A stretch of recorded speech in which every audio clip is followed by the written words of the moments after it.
Okay, we are back. It's Health Matters. Maury Eskenazi, Shannon O'Kelly, brought to you by Integrated Rehabilitation Group. This is a pretty interesting topic, Shannon, because, of what I went through to lose weight. We have an author. His name is Jonathan Bailor, and he wrote a book called The Smarter Science of Slim. So I'm just going to throw just a random question. You just sit and answer for half an hour. What is the Smarter Science of Slim?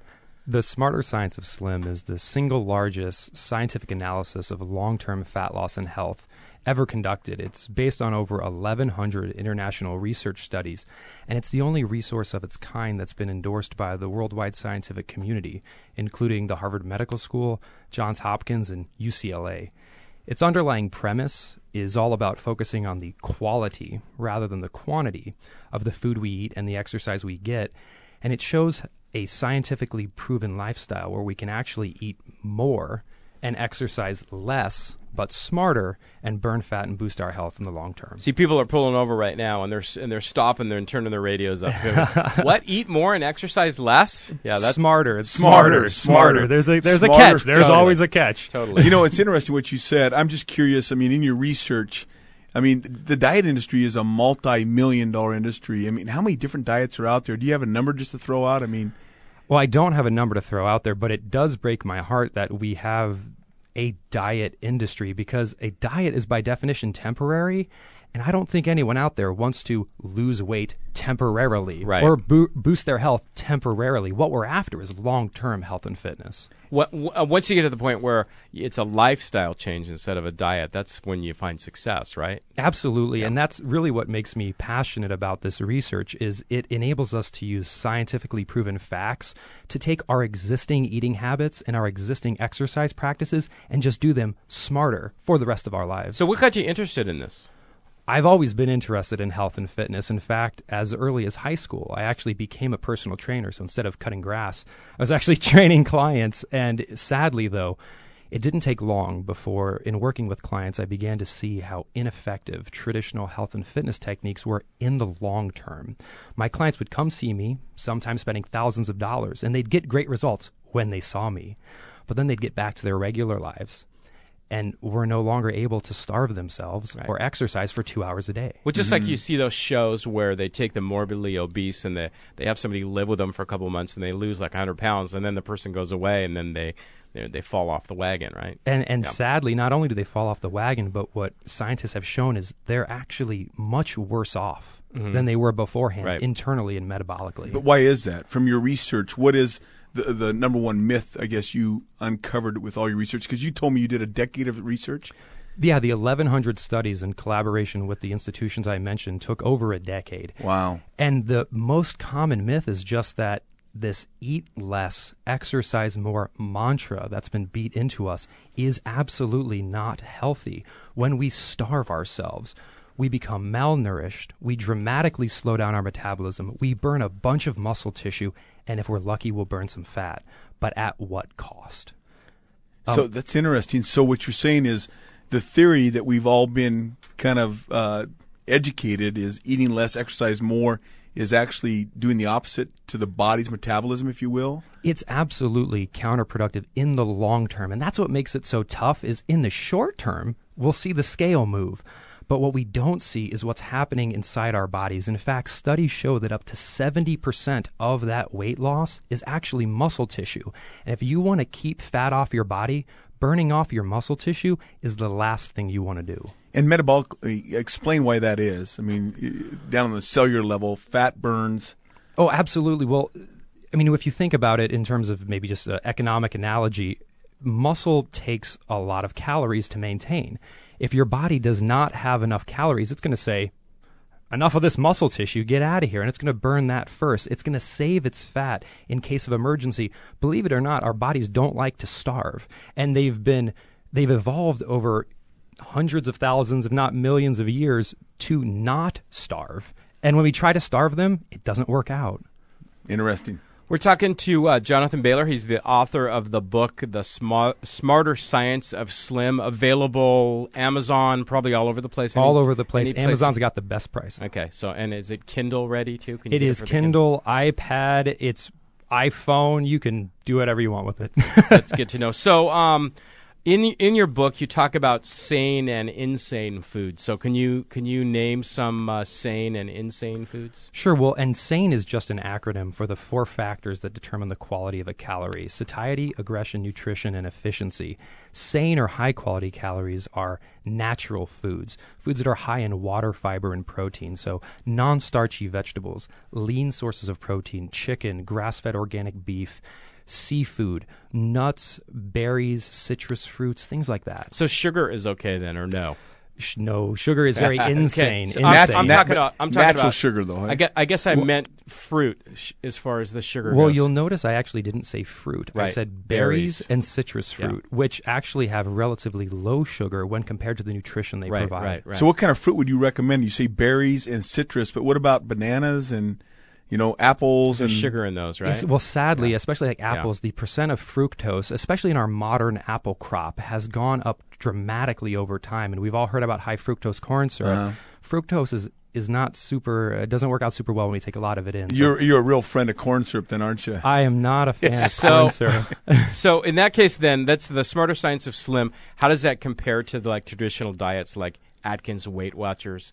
I was on the ideal protein diet, and from what you're saying, the diet I was on is kind of what you're talking about as far as that type of thing, because I lost fat but didn't lose any muscle mass, that type of thing, and stayed away from sugar and fruits, and so continue. Yeah, well, traditional diets are temporary and rigid. Right. The Smarter Science of Slim is about using scientifically proven facts to influence the way we live our lives. And it fundamentally targets a different problem.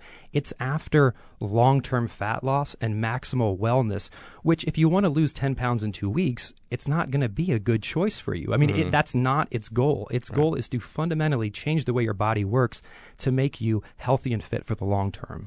So your basic recommendation is eat right, sane foods you described, and exercise in moderation. How do you exercise? What's your recommendation there? Well, and it's funny too. I say, eat healthy. That is the. Don't even need to read the book. There it is. The challenge is defining what healthy foods are, and the book does that in detail. But when it comes to exercise, it's funny because the more we can exercise, by definition, the lower the quality of our exercise. In jest, if I told you to go find the steepest hill you could, strap 100 pounds on your back, and sprint up it for 2 hours, you'd think I was crazy. If we do high-quality exercise, or exercise which actually causes a hormonal change in our body, we can't do a lot of it. There's an inverse relationship between the quality of the exercise you do and the quantity. And are you recommending interval training, or, when you say exercise, are you talking 30 minutes of a burst exercise and stop? Give us an example of what exercise you're prescribing. The specific type of exercise my research showed to be most effective at long-term fat loss is what's called eccentric training, or a type of training which allows you to maximally stimulate all of your muscle fibers very safely, and in doing so cause a dramatic hormonal change in your body. Is there any good programs out there in local gyms that you can sign up for from exercise standpoint that do eccentric training? Can you give us some examples of that? The sad thing, and the reason I'm so passionate about this work, is a lot of this research hasn't left the research community because it's been performed by researchers, and they're not out there training people. So, my passion is to take this science and get it into gyms and get it into the national dialogue so that we do have gyms which help you learn how to train eccentrically. Okay, so could you do this for me? Take me through a day, breakfast, lunch, and dinner, and a snack. So what do I have for breakfast? Breakfast. Berries. There's going to be some berries involved. There's probably going to be some Greek yogurt involved. There's definitely going to be a lot of non-starchy I'm onto the Greek yogurt. vegetables. It's fantastic. It's fantastic. Some eggs, egg whites, a bunch of non-starchy vegetables. I want you to pack that omelet full of more spinach than you can shake a stick at. Yeah, I'm totally into spinach. What about broccoli? How about broccoli? Absolutely. How about coffee? Coffee? Can I drink coffee? You can absolutely enjoy coffee. Okay. I wouldn't put a bunch of cream and sugar in it, but absolutely you can enjoy some coffee. Now, how about sweeteners? Sweeteners are a challenge.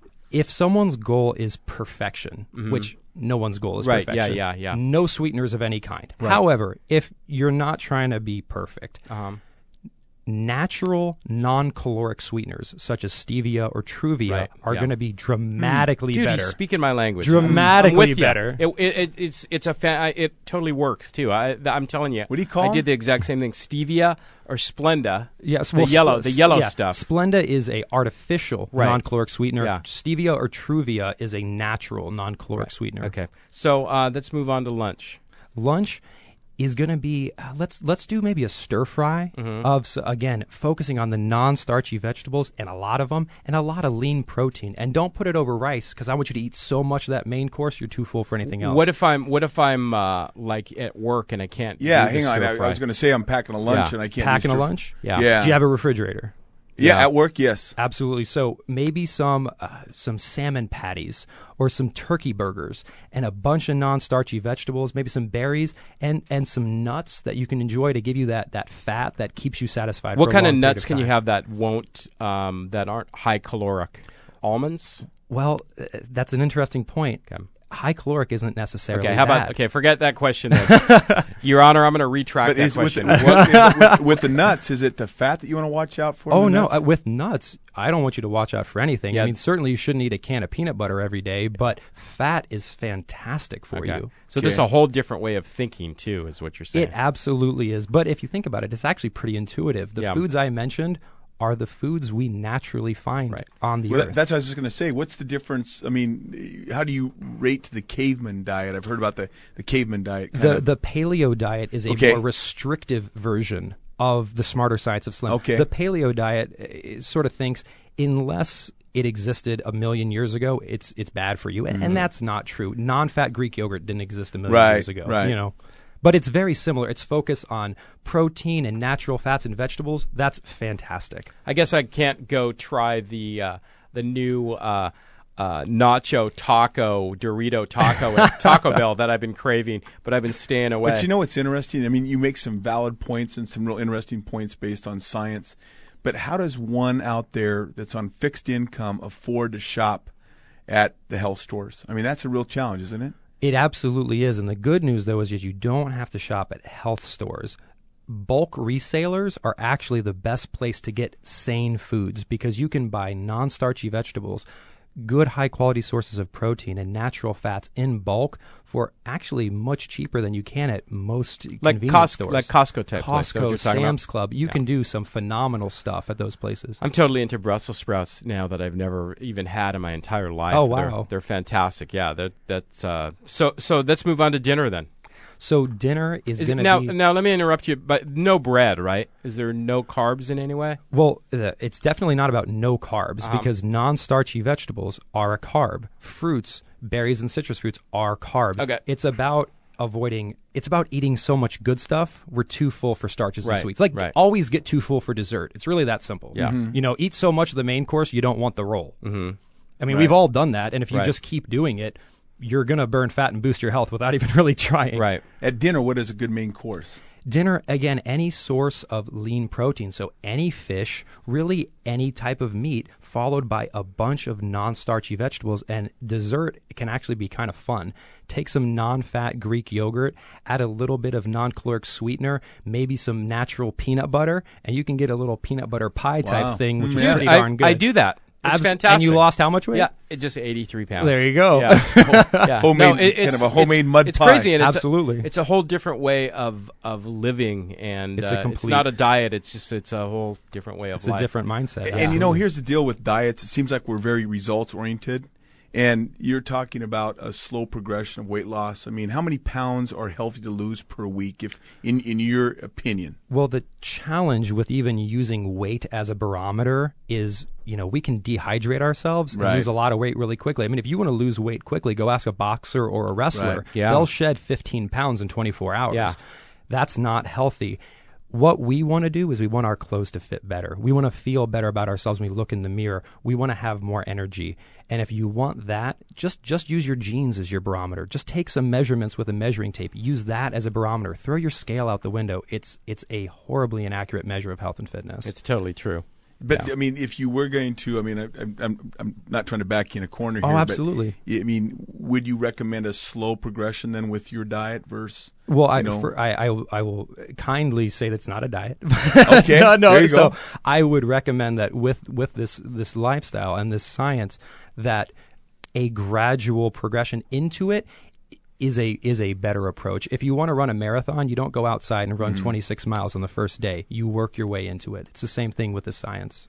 Yes. And it's kind of one of those things that you kind of start doing this and you start eating a little healthier and you start replacing, and you'll be surprised how quickly things are going to fit. You know what I mean? It's a lifestyle It's change. almost overnight, kind of. You'll see results right away, Well, right? and the results you will see immediately is your mood and your energy levels and your sleep quality. You will see that literally overnight. Yeah, and what I found too, and again, it's a little different than that, but the most important thing for me is that I was on a bunch of cholesterol medications that I'm not on now because they took me off it because of that's how healthier I was. That's amazing. What is it that changes in your diet that allows, in your opinion, sleep and mood to change? Most people don't realize that if they're eating a standard Western or American type diet, they are deficient in all sorts of nutrients, and their hormonal balance is completely off kilter. By eating the types of foods prescribed by my research, you will correct those deficiencies and you will basically get your body running as it's designed to. Our bodies are designed to keep us slim and healthy in the long term. I mean, we would have got eaten by lions a long time ago if we were designed to be 350 pounds. Yeah, I think the lions were trying to eat healthy. That's why there you go. That's There why you they go. stayed away from us. Yeah, you talk about set point weight and hormonal adjustment or balance. I think I've heard that. Describe that, set point weight. So that's really core to the smarter science of slim. Instead of the traditional calories in, calories out, we have to manually balance ourselves.